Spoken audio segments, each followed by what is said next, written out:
I'm Jim Knight, co-founder of the Instructional Coaching Group, and you're listening to Coaching Conversations, where I talk with coaching experts from around the world so that all of us can learn better ways to make an unmistakably positive impact on the people around us. Hi, everyone, and welcome to the Coaching Questions Show on the Coaching Conversations podcast with Jim Knight. This show is for everyone that calls the Instructional Coaching Group home for all your instructional coaching content. These episodes are designed for everyone who desires to think and learn alongside Jim and myself as you continue to make an impact with all the great work you do. I'm Jessica Wise, a proud member of our ICG consultant team. Today's episode explores Dr. Jim Knight's keynote for the 2025 Teaching, Leading, Coaching Conference, Learning from Experience. And once our show has come to a close, we'll have an epilogue or a final note at the end of the episode with 2 questions to wrap up before we sign off. So on with the show. Good morning, Dr. Knight. Dr. Wise, the Marvel superhero. It's nice to see you too. How are Maybe you you're today? DC Comics. I don't know if Dr. Wise is a DC or a Marvel, but Marvel, one of I'm the going other. with Marvel because that's the first one that you went with a long time. Okay. Yeah, well, we were really into the whole Marvel thing for a while there. Yeah. So we matched today. I'm really excited. That's good. That's good.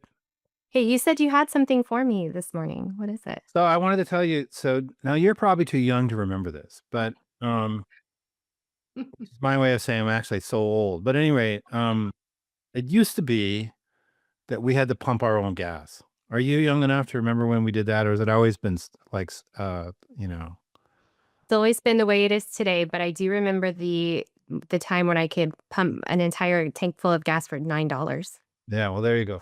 There you go. What occurs to me, yeah, we do still pump our own gas. But anyway, so there's a thing you do when you pump the gas is if you want to get $20 worth of gas. Well, I shouldn't say there's a thing you do, it's a thing I do. So if I'm going to get $20 worth of gas, I try to see if I can get it to land right on $20. So I'm like, 19 something, click. And if I hit it right on 20, that's like, I hit a home run or something. So when I make my coffee in the morning, this is what I wanted to share with you. And this is what I want the world to know this, is I do the same thing with my pour over coffee. So the way it works is I put in 50 grams of water, which is the same as 50 milliliters. And I want to do that 6 times. So I'm trying to land on 50 every time. So if I can go 50, 100, 150, 200, 250, 300, and like I've got the scale going as the water's pouring in, that's called the Grand Slam. And I've never been able to do it, but I wanted to let you know now because if I ever hit the Grand Slam, I land on, because I did hit on 2 today. I got 50 and something else. I mean, maybe it was 100. But anyway, I had 2 of them out of the 6. So that's what's So happening. 1/3 of the way to your goal. Yeah, I know. And so that means if you can do it once, you can do it 6 times. That's right. Well, you did it twice. You can do it a few more times. You've got that. And I was within 1 on another one. So, so that is my thing. So just be waiting for when we hit the Grand Slam. That's what I'm striving for. So when I get a text that says Grand Slam achieved, I'll know exactly what you're talking about. I'm saving it for the podcast. We'll do it here. So Okay. Stay tuned, everyone. That's right. Well, that's good. Thanks for sharing that. I wondered where you're headed with the gas analogy, but I got it now. So another like precision. Yeah, it just feels good to hit it. Boom, Well, that's really great. To me, I do like to hear your coffee stories. So it just well, there's more. So I just came back from Melbourne and I brought back 3 bags of beans from Melbourne. So I went to the Market Cafe, a B Corp in downtown Melbourne, and loaded up. And then I went to another great place and came away with lots of coffee. So I'm enjoying great coffee. Melbourne is, to my mind, the best coffee city I've ever been to. So. Well, nice. Well, I haven't been to the best coffee city that I think exists, but if you remember last year at TLC, we had some wonderful people who had been in the Institute from Ecuador. They came all the way to TLC to see us, and they brought us coffee, and it was the best coffee. In fact, when it was over, I tried to find it, a way I could ship it to Georgia from Ecuador. It was just delicious. So maybe Ecuador and Melbourne are neck to neck. Man, I had some from Chiang Mai, Thailand, at that same TLC that somebody brought me. This is not our attempt to get people to bring us coffee at TLC. That's not what it's all about. So the hidden message is bring us coffee from all around the world and we'll feature a rating on the podcast. That's right. That's right. Okay. Okay, well, thanks for sharing, Jim. That was awesome. Well, Jim, I'm excited today that we get to talk about your keynote. We have the TLC keynote greatest hits that just came out today, actually, and I'm excited now to turn over and talk about your keynote, learning from experience. So this theme, learning from experience, has guided your keynote. But I'm curious, Jim, as we start, what's inspired you to choose this theme of learning from experience for the 20th TLC? Well, we really want to feature people at the TLC who are doing things with respect to coaching, whether they're figuring out how to induct new coaches, or they're creating instructional playbooks, or they're learning how to evaluate coaches, or taking the instructional coaching research and they're putting it into practice. So learning from experience, there's so much you can learn from people who are doing the work, and we're going to have our experts there and our keynoters, and probably the total number of presenters. There's more than 100 books have been written about instructional coaching. But it's learning from experience. And as I was thinking about this, I just thought, maybe we should start with life experience as the first experience. And I'm always interested in the sort of the overlap between life and coaching in life. And so I think who you are is going to shape how you coach, and how you coach is going to shape who you are. So I wanted to learn from experience. I also turned 70 this year. So I wanted to find out what are some life lessons that people have had, and it's just been really, really fun to create this keynote, to put this together, and it may be a book at some point. We'll see how it evolves, but right Wonderful. now it's certainly. I'm looking forward to sharing the information at the TLC. Well, you mentioned that you've been on the hunt to gather stories, and you've talked a few times with me about all the great things you've heard. And I always find it really interesting how you spend your time preparing for these keynotes at TLC, Jim. So I wondered if you could share, how have you been conducting the research for this specific message? Well, first off, it's kind of an ongoing way of thinking. So I'm constantly resorting things in my head. So I'm reading a ton of things. I have a lot of books I'm reading with death in the title. It's very cheersy. Like The Beginner's Guide to Dying is one of my books. Five things. This one, The Five Things to Read but Discover Before You Die.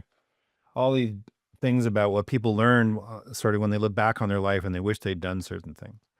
So I've read a lot. I've read a lot of spiritual texts. So coming back from Australia, I read the Bhagavad Gita. I listened to an audio book, which is probably not the way it was supposed to be experience, but I sort of, I was drifting in and out because I was tired, but listened to the Bhagavad Gita for the first time. And that's such an interesting book. I mean, I've read a lot of Old Testament and New Testament scripts, especially the Psalms. I've gone deep in the Psalms. The Tao Te Ching, Lao Tzu's Tao Te Ching has been a really important book. And then books about Stoicism and Aboriginal, especially Marcus Aurelius, and then Aboriginal cultures and wisdom from Aboriginal cultures. And then people around the world, over 20 countries, have conducted surveys and sent me surveys on life lessons. In fact, if anybody's interested, just email me, Jim. Oh, it's probably too late now. Never mind. You can still email me, jim@instructionalcoaching.com. Um, so I've got surveys from people, surveys and workshops when I was just in Melbourne and we had people fill in the survey. And then I've conducted interviews with a lot of wise people. So I talked to Bob Garmston or Art Costa. Art Costa had been married for 73 years. Talked about what it takes to have a marriage for 73 years. Talked to John Hattie when I was in Melbourne. We got together and I interviewed him, and I talked to Zaretta Hammond and many of the people who are giving keynotes I've talked to. And again, people from around the world. A friend of mine, Chanel, who lives in New Delhi, I interviewed her. A friend of mine in Winnipeg. And so in the keynote, I'm going to try to summarize all that. And I'm probably going to share 12 questions to ask yourself about your life. And there's that old saying of when's the best time to plant a tree, 20 years ago or today. And so the questions are about planting a tree today. And it's really to step back and say, use these questions to say, it's kind of like a chance to look at your life. So that's how it's been. It's been a rich and life-giving. It's so much fun, Jessica, to ask these people about their lives who've been married for 70 years or 50 years, and they've done all these things. They've made mistakes and learned from their mistakes. And I think for them, it's kind of been fun for them to tell me their wisdom and their experiences. So it's been life-giving on both ends. It's been such a great experience.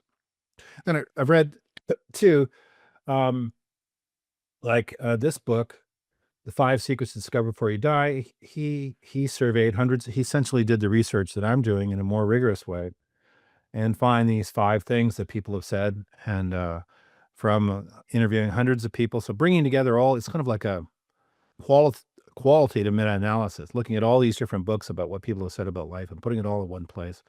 So it's probably going to bum everybody out of TLC at the start, but what's the meaning of life is not a, it's not a really light beginning, but I think it's such an important question. So it's been so much fun, and it's been life-giving for me to do the work. Wow. Well, thank you so much for sharing that. I can't wait to hear your story and the stories from other people. And you mentioned people emailing you, and it might be too late, but if you're cooking up a book, maybe they can still email That's you and right. contribute stories that could eventually find their way to your next book. Well, Jim, thank you so much for sharing that. So, your keynote learning from experience will have a lot of great information. Maybe we'll all wear black to, yeah, to really live into this concept. No, we Create want just this, the opposite. We want to bring bright colors. It's bring all your about colors. life. Yeah. Yeah. Well, without giving too much away, is there any way you can share just a couple of takeaways from what you've learned so far? Yeah, there's so many key insights, and it's just been so helpful to think these through. And I've had a lot of difficult things to process like any other human being. And it's been great to have these stories of people to and their experiences and their ideas. And they say moving and beautiful things. So I learn a lot about how people learn, how they take care of themselves, how they use their time, priorities. Um, but there are a couple of key concepts. One of them would be love. I think everybody has mentioned the word love in their conversations. And the thing is, love is maybe the most important thing, and it's also a really, really difficult thing. It's really hard, and often it's hard because of things we do ourselves. We we interfere with the capacity for other people to we block our ability to love other people. And love is a big amorphous term. C.S. Lewis has four different definitions of love. But by my term, love is to engage your will, and this is Dallas Willard's definition, but to engage your will for the good of another person. And almost everyone said that that is what matters, is to be able to love other people. But we block our capacity. Sometimes what gets in the way is ego, self-centeredness. Our concern with ourselves blocks our capacity to fully see the other person. Sometimes it's just we're too busy. We're so busy we can't really love the other person. But one of the things that came out in the interviews and in my reading was the fundamental importance of forgiveness, and that if we resent other people, it's hard to love them. As Henry Nouwen said in I haven't read many of his books, but in one of his books, he said, resentment and love cannot coexist. And so to become aware of what is the resentment I'm holding on to, and can I let it go? And there's an old Alcoholic Anonymous saying that I read in this book, I think, that resentment is like drinking poison to kill the other person. And so that was one of the big things. And it's other things that can interfere with our capacity for love, but and that's a big part of the presentation was how can we be more loving towards the other people, which since loving is such a primary fundamentally important aspect of life, that we're here to love in all its manifestations. To understand what we can do to be more loving is really, really important. And I read a whole book by an Australian author called The Art of Forgiveness. And that's where I read the quote about resentment is like drinking poison and hoping the other person will die. The other thing I read a lot about was learning. And Michael Bungay Stanier talked about, when I interviewed him, talked about a person who said to him, she won't do, a young person, she said, she's not going to try anything unless she knows she's going to succeed. And he said, I thought that was just, and I don't want to butcher his words, but his idea is that you should definitely do things that where you might not succeed, to take risks. And I heard it again and again and again that learning is about putting yourself in uncomfortable circumstances, to stretch yourself, to live your life fully. And N.I.S. Nin said, life shrinks or expands in proportion to your courage. And in Dan Pink's book on regret, And regret was one of the key things. One of the key things in John Izzo's book, but many of the other books, is that people look back with regret. And they don't usually regret things they did, unless what they did was something that, was wrong and they regret that they did it. But what they regret is they regret not taking the chance, not to do things. And so, I'm struck by that. In my interview with Christian Van Nuremberg, he has this little story. He says, when I die, he says, I don't know what I'm going to do. I don't know what's going to happen. But let's just say I go up to some place like heaven and there's a God there. And God says to me, Christian, you were at Galway Bay in Ireland, where you live. Did you go swimming in the ocean? I made that ocean for you. And so he feels like everywhere he goes, there's this gift that's been given to him and he should go experience it. And his natural response to anybody is yes. Somebody asks him a question. So on Instagram, he's got his Coach on the Motorcycle Instagram account. There was photos a few months ago of him kite flying off a mountain. And Christian's afraid of heights. And yet he's like doing this thing because somebody asked him and he said yes.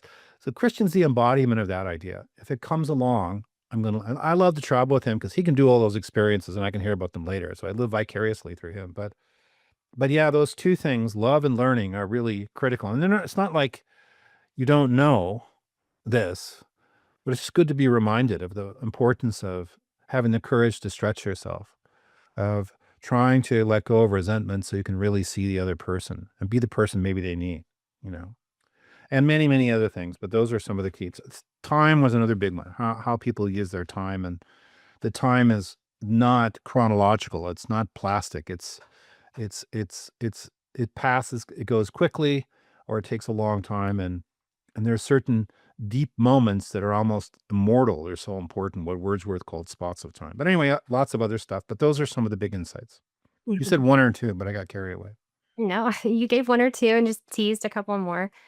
I already feel like this is going to be a profound session for everyone, Jim. So I'm even thinking, goodness, I need to put myself in the right headspace to make sure I'm receiving all this great information because just that little bit you shared has left me reflecting and really you were just giving away a couple of ideas and you have a whole lot more to share with us. So it's going to be a really great session. I can't wait to hear it. Well, my favorite thing is to share other people's ideas. So that's what's happening in this. And talk about books about death and dying. Yeah, it's been, well, I once had a course on death and dying, there's a whole body of research on death and dying. And the professor was absolutely wonderful. I think her name was Mary Brown. I was an undergraduate. It was like my first year. I took this course on death and dying. She was just so full of life. And the course was about death and dying, but it was a course about living fully in the moment every day. And I took a 3-hour course on torts and law before I took her course. So I showed up, my brain just boggled and worn out. And then I always left at 7:30 or 8:30 or whatever it was an afternoon, evening class, super inspired. Years later, I was talking to somebody who ran a funeral studies course at the community college where I worked. And she said that while she was teaching that course, she had terminal cancer. She knew her minutes were missing. She didn't have much time. And so she felt this need to communicate, and in such a beautiful way. She just was full of life and energy and enthusiasm, and so death, as spooky as a concept it isn't necessarily a bad concept. And Steve Jobs said the same thing. It reminds you of the importance of every day. So I think it's the keynote's not about getting bummed out. The keynote is just the opposite. It's about, we have this gift of time. How can we use the time productively? Well, that's a great story. And you've shared so many in your presentations and conversations and meetings in our podcasts. And now you have all these new stories that you've collected for your keynote. So, what's really sticking with you, Jim, after you've done your research and after you've collected all these stories? What's something that's really stuck with you from their experiences? One of the surveys, and I circled this and highlighted it when I saw it because I thought it was great, said that life will keep giving you the same lessons until you learn from them. And I thought, man, that is a good comment. And when you see the same thing as popping up again and again in your life, I'm clearly not learning from it what I should learn from it when I see it. And so I've been thinking a lot about that because some of the same lessons do keep popping up. And so that's one thing that really struck me, is that life keeps doing that. And I think the other thing is that who you are shows up in what you do. Understanding the beliefs that guide you, sort of getting self is a big part of the conversation, understanding yourself. Part of understanding the self is to what extent do I want to, be charitable in what I do and set myself aside. But another part is to take care of yourself. Another part is not letting other people's opinions shape you.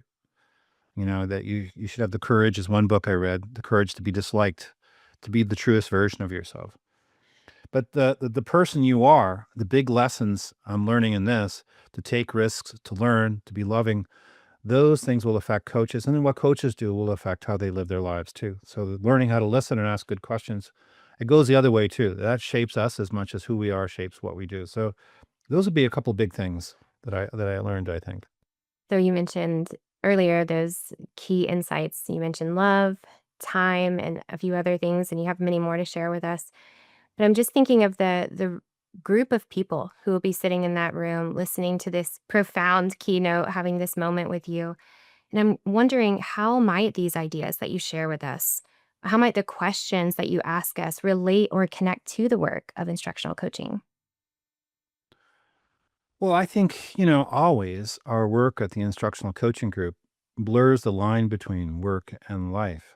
Better conversations is about better conversations in all aspects of your life. The partnership approach is a way of parenting, it's a way of interacting with other people. And although we don't make those connections explicit, it's also a way of teaching. Many people have told me that they use those principles there. And so I think that is the thing, to think deeply about what's most important will shape how you coach as well. Because of what's most important is for me to let go of resentment, or to really see the other person, or to take risks, um, or to prioritize and use my time effectively. All those things are going to help me be a better coach. So, but I think it's like building capacity. If I'm more capable in my life, I'll be more capable as a coach. But in particular, coaching is one of those lives, those things you can do as a career, a profession, where who you are really affects what you do. So I think to reflect on that at the conference will be great, and it's going to give people a chance to talk about it, explore the questions, kind of look at. Wonderful. Was there anything else you'd like to share about your keynote or your experience with collecting all these stories before we do our wrap up for today? Yeah, I wanted to tell you a story from this book. I keep pulling it up here. John Izzo's book, The Five Secrets You Must Discover Before You Die. And he talked about this young person that he was working with. And she said her parents came to visit, and she had a great time visiting them. The parents lived a significant distance away. And then when her parents landed, father texted her and said, "Look, I've got some heartbreaking news. Let's talk." And then they talked on the phone, and her mother had a heart attack and she died on the plane. And so the the daughter got on the plane and flew to the funeral, and she hadn't lived in the same town. And she's thinking about all the things about her mom, how it went, and what was going on. And she loved her parents so much. And she got to the funeral, and she realized she didn't really know everybody there because she'd been away from town for a long time. So she was asking her dad, "Who's that? And who's this person?" And she was the youngest of the children in the family. And there was this lady sitting over in the corner. And she said to her dad, "Who's that lady over in the corner?" And he said, "I don't know." And so the daughter thought she wanted to connect with everybody. So she asked other people. Nobody really knew who she was. So she went over to her and she said, I'm daughter of this person. And I just want to introduce myself. And I just wonder, how did you know my mom? And the lady looks at her and she says, "Well, I didn't know your mom." She said, "But I want to tell you a story." She said, I was on the bus one day, and it was a really dark time in my life. And I was really feeling like maybe I should just end it. And she said, and I was just sitting there just really questioning whether my life was worth living. And she said, this woman came on and she sat beside me on the bus, and she looked at me after a couple of minutes and she said, "You look like a person who might want to talk. Do you want to talk to me about what's going on?" And she said, so I told her all about everything, and she listened to me and she encouraged me. And she said, on that bus ride, I decided I was going to love my life and live my life fully. I was transformed by that 20-minute conversation on the bus. She said, and that lady got off the bus. I never knew who she was. I never met her. But she said, earlier this week, I saw her picture in the obituary column. and it was your mom. Mm. And she said, I just felt I had to be here because she transformed my life and the life of people around me. So I got a little bit from the book I want to read that kind of summarizes this. And so when the young woman talked about this, first off, the lady who was on the bus, she says, he said, I didn't know your mother. I didn't even know her name, but my 20 minutes with her saved my life, she says. And then the girl whose mother had passed, she says, the author says, um, she told me, this is what Izzo says about the girl talking to him. She told me that she realized that her mother had lived her entire life that way. Whether it was with her children, her husband, her many friends, or a stranger she'd never meet again, love and kindness had been her way in the world. It had made her a very happy woman. And now her daughter saw it had also made a difference in a way she could have not imagined. My mother's life was all about love, and she brought happiness to others and found it for herself in the process. And she said, I said a prayer when I heard that story. Let me live the same kind of life as her. Mm. So that's kind of the lessons I've been hearing, these kind of beautiful things. And what I love about that is um, you just never know what the impact of a good gesture is, of some kind of act of kindness. Life Mm. is difficult. It's hard. Like I said, love is the most important thing. It's also the hardest thing. But you just don't know what you can do with one little conversation. You could transform things. The mother never knew the Mhm. impact she had on that woman. She never had any inkling of the fact that she changed her life. So that's the story I wanted to share. Ah, well, thank you for sharing that story. And maybe we should bring tissues to the TLC because I was really fighting back tears listening to that very moving story. Wow. Thank you for reading that. Doing this work, I've had story after story like that that just justifies the power of a life. You don't know what you can do. If you're a coach, the beautiful thing about being a coach is you're not just affecting this year's kids. It's every kid that teacher ever teaches for decades. What a cool thing is that, you know? So, and that's just one day you can do, one way you can do it. And coaches can be the mom who sat next to Exactly. the woman on the bus. You never know whose life you can change with just one conversation. That's exactly what they do. Yeah. Yes. Wow. Oof. Well, that was beautiful and wonderful. And I'm really glad that I was able to hold it together during that beautiful story. Well, Jim, to close out our show today, I have just a couple more questions. And one of them is you just shared one story with us from someone else. You've collected stories from many people. You've heard stories, you've heard survey results. But what's one story from your experience that really sticks with you still today? Well, that was a story that I thought really stuck with me, but my personal experience would be, I have been blessed to be around good people. You know, good people shape who you are. So, I mean, if I hadn't been around the good people I'm around, I hate to think about what a person I'd be, you know. But because I work with Don Deschler, because John Campbell is such a good friend, Christian Van Nuremberg such a good friend, um, those people have helped me become a better person. And so I'd say that is one of the big life lessons I hear is that you are shaped by the people you're with and the communities you build. You know, as Natasha Sistrunk Robinson said in our podcast last week, find your people. And I think that's also a really really important lesson. Well, thank you so much, Jim. Okay, last question. Let's say that someone listening is on the fence about attending TLC this year. What would you say about this theme in your keynote and why they're so important about or in education right now? Well, how could you be on the fence? This is the greatest Ah, coaching I know. experience of the year.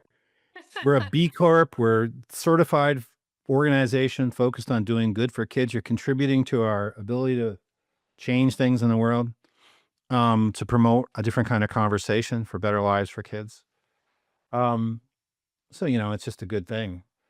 But I would say it's going to help you to come to TLC. First off, you know, I think one of the cool things about TLC is you're there with 1,000 other people just like you. You know, coaching is a lonely kind of job. You're not really an administrator. You're not really a teacher. You're somewhere in between. There's you and there's everybody else. Well, then you get in a room with 1,000 other people who have the same life job as you. It's pretty cool. So that's one thing. But if you can't be there physically, you can be there virtually. And I think virtually the same thing is accomplished because you hear all these stories. And the beauty of the virtual is you can spread it out over 90 days. So you can, you know, check in every once in a while, see a keynote, go back and rewatch the keynote. You don't miss anything. You watch everything. And it's the keynotes are we're trying to build a certain kind of community, one that's positive about life. And so the people we have coming are spectacular. Natasha Sistrunk Robinson, who's going to talk about leadership. Um, she's going to blow people away. She's just an amazing, amazing speaker. And then we've got Kim Scott, who's arguably one of the 4 or 5 top business gurus talking about the importance of candor, what she calls radical candor, how to speak up when you need to speak up. What a critical skill for coaches. And then we've got Hey Sun Moon, Uliana Ertbe has moved people and really deep with her passion for teaching and her passion for all kids. And Robert Biswas-Diener and Christian with their new book on radical listening. So many presentations, and then you're going to have a chance to see Chris Monroe and John Campbell. Chris talking about the new book, Growth Talk. It's going to be released at TLC. Everybody gets a copy of Radical Listening if they come to it. Virtually, you have access to all these things. So to me, it's a great way to find your people, as we said, but it's also a great way to stretch your skills, to grow more, and particularly this one, because it's all about learning from experience. What can we do? So what's wrong with you? Sign up. It's crazy. Everybody should be coming. Oh, well, Jim, is there anything else you'd like to share before we wrap up? Well, I want to know your answer to that question. You've been to TLC a couple times. What's your take? People are hunting you down now when they get to TLC. Where is that Dr. Wise? We want to find her. Where's that Marvel superhero? Right. I would say that it just is fulfilling. Every part of the entire experience is just life-giving. There were people I met for the first time, people I had seen virtually and never met in person before, groups of people coming together and talking about coaching and students and teaching, and just it never stops. You can do that at lunch, you can do that during coffee breaks, you're in sessions learning, and you've got people leading the sessions who genuinely care about all those same things too. It's everyone is coming together because they love the work that they get to do, and that's a really unique opportunity, so it's just life-giving, and I feel like that's TLC, like, you come once a year, you get your cup and your heart filled with all these great things, and it just lasts all year long. You keep returning to your notes. I look back to my notes, and I look back to all the sticky notes I make with reminders. It just is such a great experience, and it really is a professional high that you can ride for the rest of the year. I think too, it's not, I hope, not kind of like toxic positivity, like, oh, you should do this. There's a real genuine, and that's the idea of learning from experience, but there's a real genuine respect for the hard work. It's hard work, but it's the right work, and you can do hard work. That's probably the message. So it's giving you the tools you need to do the hard work without sort of just pretending everything is glorious and joyful without a real recognition of the challenges of reality. Well, thank you for listening today, everyone. If you found today's episode helpful, it would help us if you liked or followed the podcast. You can also leave us a rating or a comment so we can continue creating meaningful content just for you. Thank you. And until next time, go forth and lead great coaching conversations. We hope to see you at TLC. Thank you so much, Jim. Hey, thank you, Jessica.